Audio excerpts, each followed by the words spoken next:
రోజు మన ఎస్ఎల్బిసి సహాయక చర్యల్లో భాగంగా రెండవ మృతదేహాన్ని కూడా గుర్తుపెట్టడం జరిగింది.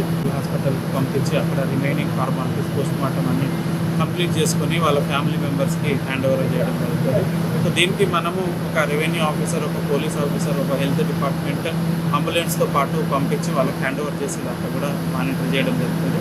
ఆనరబుల్ సీఎం గారు ఈ ఫ్యామిలీ మెంబర్స్కి 25 lakhs ఎక్స్గ్రేషియా ఇవ్వమని కూడా ఆదేశాలు ఇవ్వడం జరిగింది.